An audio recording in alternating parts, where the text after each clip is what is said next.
si tout ce que vous pensiez savoir sur la situation du Minnesota était faux?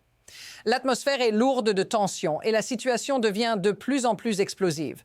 Vous avez probablement entendu parler des controverses autour de la patrouille frontalière et d'ICE, mais attendez, Donald Trump vient de faire une révélation choquante qui change la donne. Oubliez les gros titres. Ce n'est pas qu'une question de Minnesota, c'est un affrontement monumental qui pourrait redéfinir l'avenir. Il ne s'agit pas simplement de défendre des droits, mais de savoir qui contrôle le récit.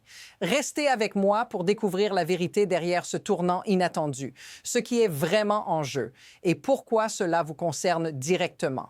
Alors, pourquoi tout cela prend-il de l'ampleur maintenant? Ce n'est pas un incident isolé. Ce qui se passe au Minnesota s'inscrit dans un schéma beaucoup plus vaste. Et croyez-moi, ce n'est pas seulement une question de politique locale. C'est une guerre sur le terrain. Un affrontement entre le gouvernement fédéral et des États qui n'ont plus peur de se dresser contre la machine. Donald Trump a fait des déclarations très révélatrices, mais ce qu'il n'a pas dit en dit encore plus. Vous pensez que tout cela est une simple question de sécurité ou de droit constitutionnel? Détrompez-vous. Mais attendez, ce n'est que la surface. L'histoire que vous n'entendez pas, c'est celle qui va transformer ce conflit en quelque chose de bien plus grand. Mais pourquoi tout cela vous concerne-t-il, vous? Parce que ce qui se joue ici pourrait définir l'avenir de la politique américaine. Donald Trump vient de faire une déclaration qui secoue le pays. Il pense que le contrôle des armes doit être renforcé. Les gens ne peuvent pas simplement se promener avec des armes, a-t-il dit. Et ce détail change complètement la façon dont on perçoit cette crise. Cela semble paradoxal, n'est-ce pas? Un ancien président, défenseur acharné des libertés individuelles, qui appelle à des restrictions plus strictes sur les armes à feu. Et là, un petit détail saute aux yeux. Pourquoi cette déclaration intervient-elle maintenant? C'est ici que ça devient intéressant. Loin d'être une simple remarque sur les armes, c'est un signal fort. Trump essaie-t-il de redorer son image après les critiques sur la gestion de la sécurité? Ou est-ce une manœuvre calculée dans une guerre politique plus grande? Mais attention, voici où ça se complique. Ce qu'il omet de dire, c'est tout aussi crucial. Laissez-moi vous expliquer pourquoi. Ce n'est pas seulement une question de sécurité, c'est un phénomène qui prend des proportions dramatiques. La situation au Minnesota est déjà explosive, mais ce qui arrive ensuite pourrait bien tout changer. Imaginez cela, une gestion de crise qui semble s'empirer de jour en jour, un climat de tension entre le gouvernement fédéral et un État qui se bat pour ses droits. Et pourtant, ce n'est pas un cas isolé. Cette escalade évoque d'autres événements marquants de l'histoire américaine où des décisions politiques ont exacerbé une crise jusqu'à atteindre des niveaux intolérables. Le plus frappant, c'est de voir comment un gouvernement qui se dit protecteur des droits est capable de recourir à des mesures brutales en transformant des situations humaines en enjeux politiques. Cela commence à devenir une normalité choquante. Mais le plus inquiétant, que cette situation ne semble pas prête à se calmer. Et ça, c'est ce qui devrait nous alerter. Comment tout cela va-t-il finir? Ce n'est qu'un début, mais il ne faudra pas longtemps avant que l'intensité ne devienne ingérable. Alors, voilà ce qui devient réellement inquiétant. Ce n'est pas qu'une question de politique ou de stratégie, c'est la contradiction flagrante entre les paroles et les actes. Trump a exprimé son soutien à Kristi Noem, la gouverneure du Dakota du Sud, en la qualifiant de superbe. Mais pendant ce temps, le même gouvernement qu'il soutient est responsable de la brutalité envers des citoyens innocents.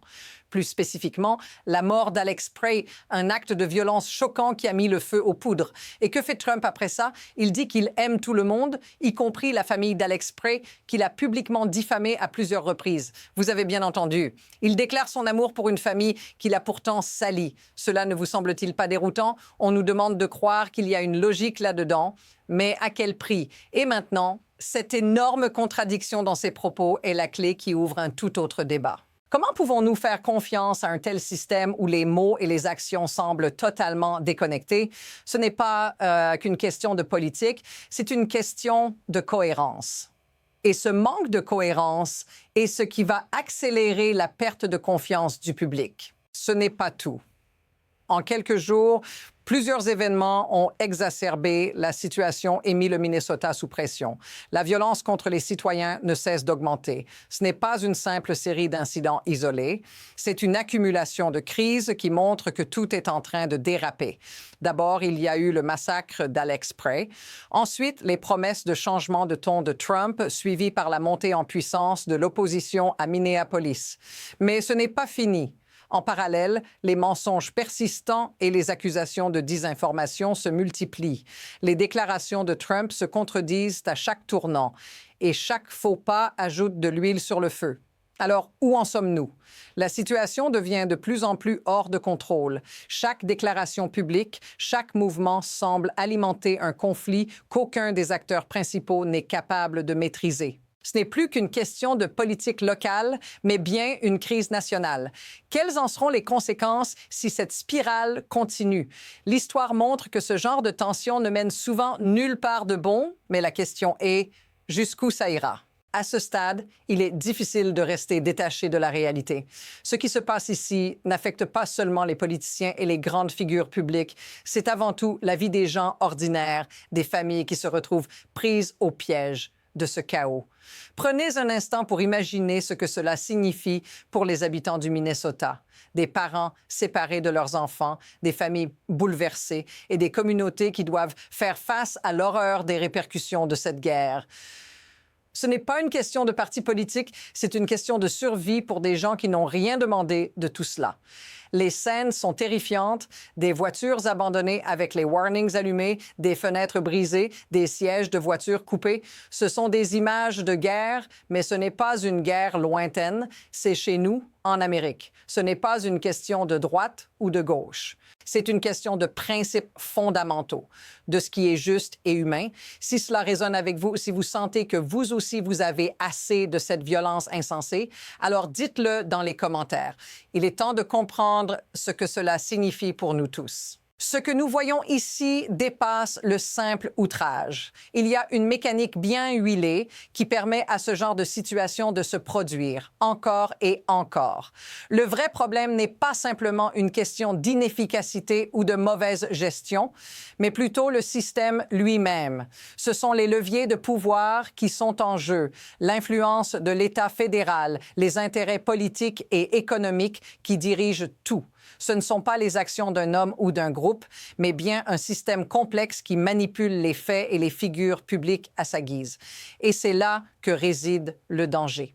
Derrière la façade de la politique, il y a une dynamique plus profonde de contrôle, de peur et de spectacle. Ce n'est pas une question de ce qui est juste, mais bien de ce qui sert les intérêts de ceux qui détiennent le pouvoir.